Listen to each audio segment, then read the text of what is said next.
Good morning. બેસો. Thank you. તમારો code અને આપણો કોડ મારો YKC છે. તમારું ટૂંકું ઇન્ટ્રોડક્શન આપો દોસ્ત. સર, મારા ઉચ્ચારણમાં ક્યારેક તકલીફ પડે છે, એ મારી મર્યાદા છે.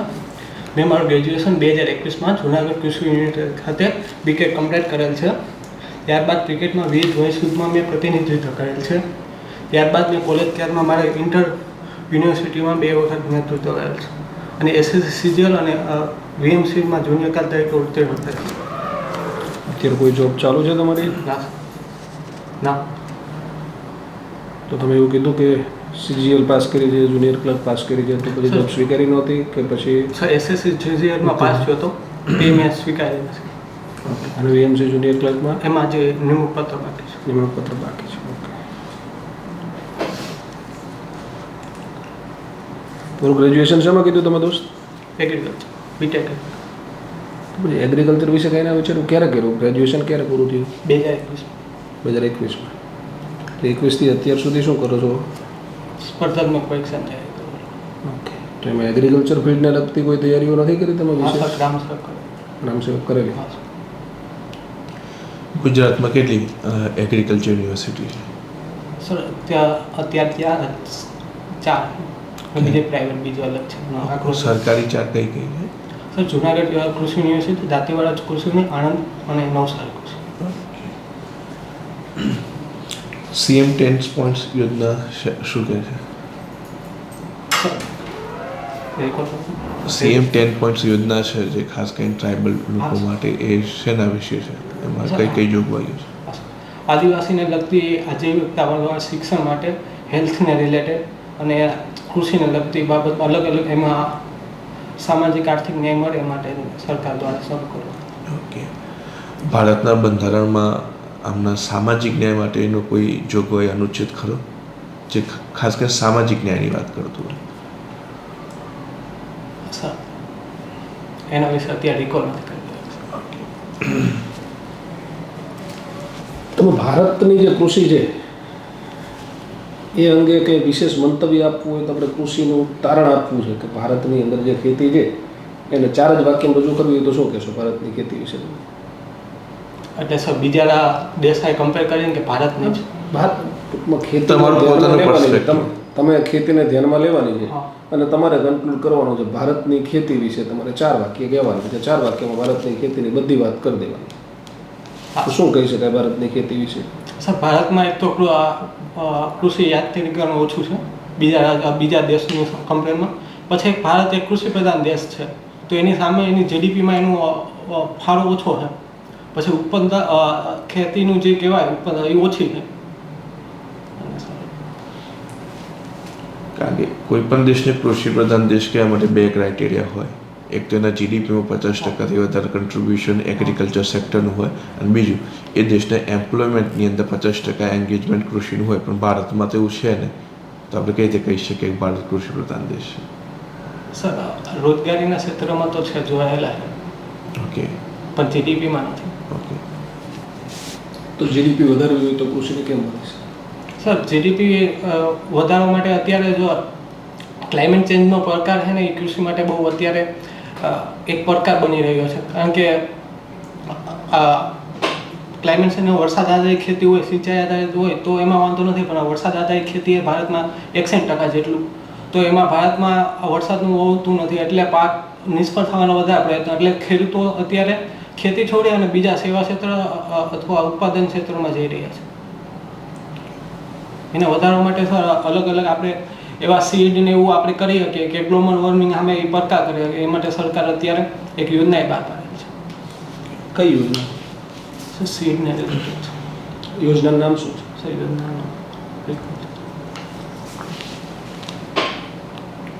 ભારતમાં વર્તમાન સમયમાં કેટલા રાજ્યો છે અને કેટલા કેન્દ્ર શાસિત પ્રદેશો છે? સર, 28 રાજ્યો અને 8 કેન્દ્ર શાસિત છે. છેલ્લે કયું રાજ્ય એડ કરવામાં આવ્યું? તેલંગાણા. તેલંગાણા. કયા વર્ષમાં? 2018. 2018માં. હા સર, મને 16માં યાદ છે. 16માં? હા સર. હજી કન્ફર્મ? હા સર, 2016માં. કોણ હતું જ્યારે વડાપ્રધાન જ્યારે તેલંગાણા એડ કરવામાં આવ્યું ત્યારે? ના સર અમારી ભૂલ છે એટલે તો 2014 સર અત્યારે એક્ઝેક્ટલી યાદ નથી. ઓકે, તો રાજ્ય માની લો દેશની અંદર આપણે રાજ્ય વધારીએ તો એને દેશને કોઈ લાભ થાય? સર એમાં અલગ અલગ રાજ્ય વધારવું જોઈએ કે ન વધારવું જોઈએ એ તમારું મંતવ્ય આપવાનું છે.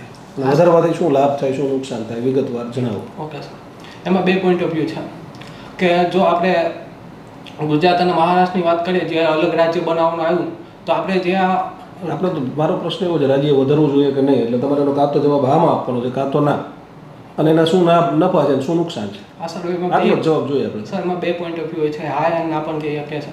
જો આપણે રાજ્ય વધારીએ તો આ શું કામ ને ના શું કામ બેયના એક એક કારણ હા આપો. સર, રાજ્ય જો આપણે વધારીએ તો એના લોકોનો સામાજિક ન્યાય વધી જાય, એટલે લોકોને દૂર સુધી જવું ને ન્યાય મળી શકે.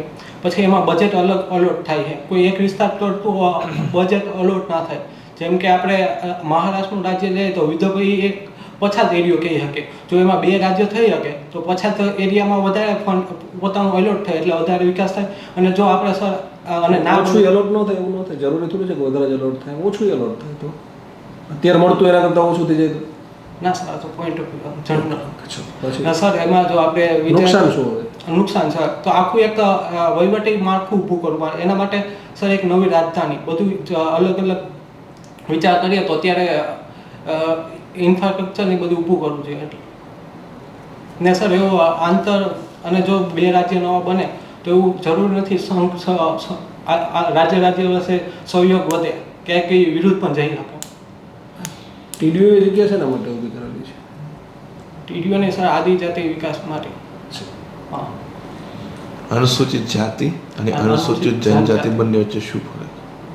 ઓકે સર, અનુસૂચિત જનજાતિ અને અનુસૂચિત સર બંધારણના 366ના અનુચ્છેદ 24 અને 25 મુજબ અનુસૂચિત જનજાતિ અને અનુસૂચિત જનજાતિમાં વિસ્તરણ આપેલું છે. નહીં, બેની વચ્ચે તફાવત શું છે એવું પૂછે છે. તમે અનુસૂચિત જાતિ કોને કહેશો અને કોને કહેશો અનુસૂચિત જનજાતિ? સર, અનુસૂચિત જનજાતિ એટલે જે લોકો વન્ય અને મુખ્ય પરંપરાગત આધારિત લોકો હોય એને હું જનજાતિ કહી શકું. એટલે તમારે નથી કહેવાનું, આપણે ભારત દેશે કોને કીધું છે? ભારત દેશની અંદર આ 2 વ્યવસ્થા છે, એકને અનુસૂચિત જાતિ કહેવાય છે, એકને અનુસૂચિત જનજાતિ કહેવાય છે. એ તો કઈ વ્યવસ્થાને આધારે કહેવાય છે? એનો ઉદ્ભવ ક્યાંથી થયો? આ 2 શબ્દ છે, આનો ઉદ્ભવ ક્યાંથી થયો છે? સર એના વિશે તમે નવરાશના સમયમાં શું કરો છો? સર ક્રિકેટ રમું. ક્રિકેટ રમો. તો છેલ્લે કઈ ક્રિકેટ મેચ જોઈ? સર આવતીકાલે આવતીકાલની? ભારત અને બાંગ્લાદેશ. તો એ તો ગઈકાલની છે ને, આવતીકાલ તો હજી બાકી છે. જોઈ સાહેબ પૂછી. હા સર, ગઈકાલે. ગઈકાલે કોણ હતો man of the match? Sir મેં તો મેચ આપણા સંજુ સેમસન વિકેટ. આપણે કેટલા રન કર્યા હતા? Sir 257, 5 wicket. આપ ટીડીઓ ઓફિસર તરીકે ફરજ બજાવતા હોય તો આપણા ઉપરી અધિકારી કોણ હોય? સર ઉપરી અધિકારી મંડળ કમિશનર, એમની ઉપર? એની નાયબ કમિશનર. ઓકે, અને એમની ઉપર? સંયુક્ત કમિશનર. અને એમની ઉપર? સર કમિશનર ઓફ આદિજાતિ વિકાસ. ઓકે, આ ડિપાર્ટમેન્ટ ક્યારથી અલગ પડ્યું અને પહેલાં કયા ડિપાર્ટમેન્ટ અંતર્ગત આવતું હતું? સર એક્ઝેક્ટ યાદ નથી પણ તમે ગેસ કરો કે કોશિશ કરો. સર 2003-4. ઓકે, કયા ડિપાર્ટમેન્ટમાંથી તો કીધું નહીં. તમે પ્રશ્ન એવો પૂછ્યો, તમે પ્રશ્ન સાંભળતા નથી ધ્યાન રાખીને. તમને પ્રશ્નમાં જે વસ્તુ તમારે પસંદ માગીને એટલો જ જવાબ જોઈએ છે. કયા ડિપાર્ટમેન્ટમાંથી અલગ પડ્યું અને ક્યારે, તો તમે ક્યારેનો ગેસ કર્યો પણ એની આગળનો પ્રશ્ન તો ઊભો રહી ગયો. ધ્યાન રાખવું પડશે ને. કયા ડિપાર્ટમેન્ટમાંથી? સર તે યાદ નથી. તો થોડીક વાર પછી યાદ આવશે તો આપણે બેસીએ ને વાંધો નથી. ના સર હું છું. ઓકે. અને મેઇન જે હેડ ઓફિસ છે એ અમદાવાદમાં છે ગાંધીનગરમાં છે? સર ગાંધીનગર. એ ભવનનું કોઈ ચોક્કસ નામ? બિરસા મુંડા. કોણ હતા બિરસા મુંડા?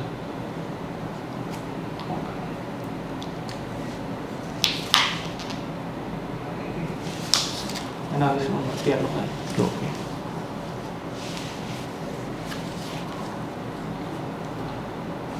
આપણે ગુજરાતના ભૌગોલિક રીતે જોઈએ તો આ લોકોની વસ્તી ગીચતા ગુજરાતના કયા ડાયરેક્શન, કયા પ્રદેશમાં વધારે છે જોવા જઈએ તો આપણે આદિજાતિ આદિ જનજાતિની? હા સર, ઉમરગામથી લઈને અંબાજી સુધી.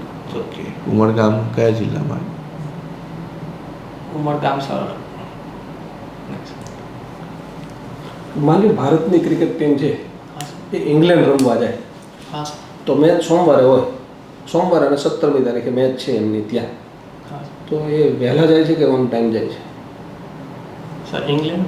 ઇંગ્લેન્ડ રમવા જવાનું છે ભારતની ટીમને, અને પહેલાં તમે ક્રિકેટના રસિયા છો હા સર. તો ભારતની ટીમ ઘણી બધી વાર અહીંથી ઇંગ્લેન્ડ રમવા ગઈ હોય છે, તો એમની 17મી તારીખે સોમવારે મેચ હોય તો ભારતની ક્રિકેટ ટીમ છે, વન ડે ઇન્ટરનેશનલ મેચ છે, તો ત્યાં કેટલી વહેલા જાય? સર બાયોલોજીકલ ક્લોક પ્રમાણે વહેલી જાય. કેટલી વહેલા જાય? સર અલગ અલગ ટાઈમ પ્રમાણે હોય, અઠવાડિયું કેવી રીતના છે કેમ વહેલી જાય? સર અહીંનું અને ત્યાંનું બાયોલોજીક ક્લોક સેટ કરવા માટે. બાયોલોજીકલ ક્લોક તો માની લો કે ઇક્વલ છે, તો શું કામ વહેલા જાય? સર ત્યાં પ્રેક્ટિસ મેચ ને એવું આયોજન કરવા માટે. યુરોપના અને ભારતના તાપમાનમાં, હવામાનમાં શું ફેરફાર છે? યુરોપમાં અને ભારત. યુરોપ અને આપણે એશિયામાં સ્પેસિફિક ભારતની વાત કરીએ, એમાં શું તફાવત છે? સર ભારતમાં જોઈએ તો ભારત ઉષ્ણકટિબંધીય આવેલું, અને યુરોપને જોઈએ ભારત તો ઉષ્ણકટિબંધમાં આવ્યો છે. હા સર. અને ભારત ઉષ્ણકટિબંધ છે ને કે વ્યાખ્યા આપવી પડશે તમારે દોસ્ત. ઉષ્ણકટિબંધ એટલે શું? સર આપણે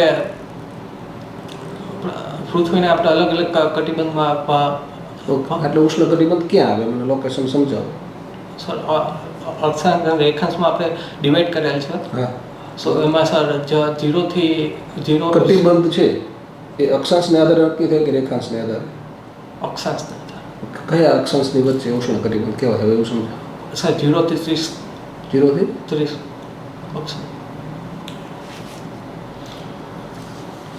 રેખાંશ, બે રેખાંશ વચ્ચે કેટલા મિનિટની ગેપ હોય?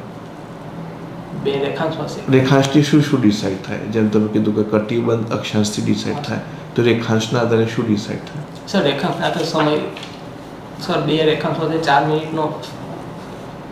ઓકે.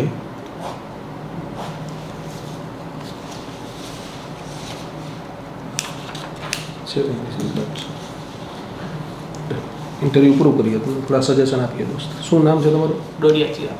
ડોડિયા ચિરાગ. હા ઓકે. ત્યાં તમે ખાલી તમારું નામ ને એ બધી વિગત તો આપી જ છે ને? હા. ત્યાં ઓલું ફોર્મ ભર્યું ને એમાં તમે વાયકેસી તમારો કોડ છે એવું કહી દેજો કિરણભાઈને. ચિરાગભાઈ જીકે વધારજો. તમે અને પહેલાં ઉષ્ણકટિબંધ કેવી રીતે કહો મને કયો હતો જરાક. આપણે વિષુવવૃત્ત પસાર થાય છે ભારતમાંથી કે કર્કવૃત્ત પસાર થાય છે?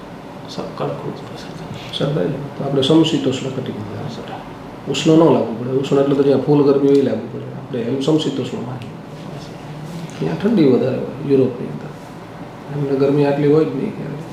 એ બરાબર તમે કીધું હતું કે એક્લેમેટાઇઝ થવાનું, એના વાતાવરણને હવામાનને અનુરૂપ થવાનું, એટલે ત્યાં જવાનું.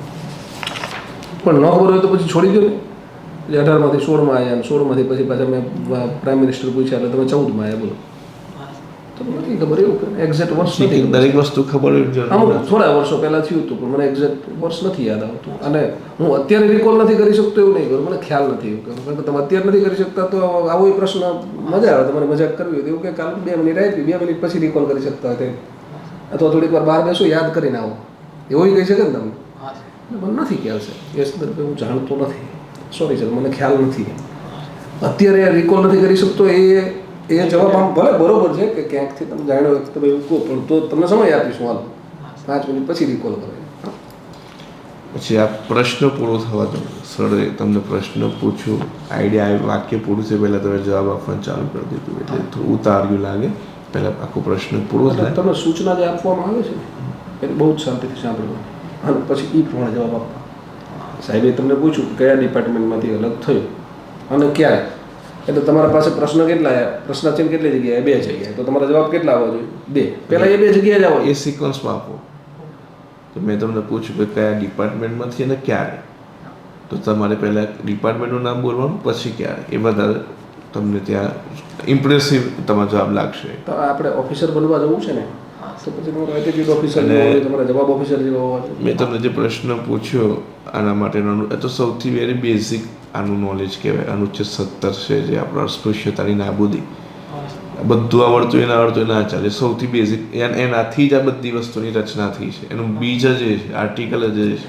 અને અનુસૂચિત કંઈક જનજાતિમાં સાહેબ એને શું કલમ કીધી હતી બંધારણની કઈ હતી? 367. એ બે ડિપાર્ટમેન્ટ અલગ પડ્યા હતા એમના માટે. બાકી અનુસૂચિત જાતિ જનજાતિ 340 341 આવે કલમ. 340 અનુસૂચિત જાતિ, 341 અનુસૂચિત જનજાતિ બંધારણની. કોને અનુસૂચિત જનજાતિ કહેવાની બંધારણની કલમ નંબર 341માં લખ્યું છે. તે કીધું એ બરોબર હતું ભાઈ એ વન્ય હોય અથવા તો રખડતું ભટકતું જીવન જીવતા હતા એમને અનુસૂચિત જનજાતિ. અને શબ્દ જેવું કહે છે બેટા, અનુસૂચિત એટલે જે અનુસૂચિની અંદર મેન્શન કર્યું છે એમાં લખેલી જનજાતિ. કઈ અનુસૂચિમાં લખ્યું છે તો કે 341મી. એમાં લખ્યું છે ભાઈ અનુસૂચિ આપી છે આપણને આટલા આટલા છે એ આ અનુસૂચિમાં આવે. અને એમાં કોઈ પર્ટિક્યુલર જ્ઞાતિઓ ક્યાંય લખી નથી. ભારત આઝાદ થયું, ભારતનું બંધારણ લાગુ કરવામાં આવ્યું ત્યારે જેનું સ્થાયી જીવન નહોતું, રખડતું ભટકતું જીવન હતું, 2 મહિના 5 મહિના અહીંયા રહે, 2 મહિના 5 મહિના અહીંયા રહે, એવી રીતે એમનું જીવન પૂરું કરતા હતા. એ બધાને આપણે અનુસૂચિત જનજાતિ કીધી. અને જાતિ એટલે સાહેબે કીધું કલમ નંબર 17 પ્રમાણે those who were treated as untouchable before independence. Independence પછી તો અલાઉડ છે નહીં, પણ આપણું બંધારણ લાગુ થયું પછી તો એ તમારું સબ્જેક્ટ સ્પેસિફિક નોલેજ એ થોડી ઇમ્પ્રૂવ કરવાનું રહેશે તમારે આ ફીલ્ડ પર. ઓકે, આમ કામને સારી છે, શાંતિથી બેસે છે એ સરસ છે, પણ નોલેજ તો વધારવું પડશે. સર ડ્રેસિંગમાં બરાબર, કાંઈ વાંધો બરાબર, નહીં. બરાબર. શોર્ટ પ્લેન કરીને બરાબર. ના ના ચાલે ચાલે, એનાથી કંઈ એનાથી કોઈ તકલીફ નથી. બરાબર. ભલે.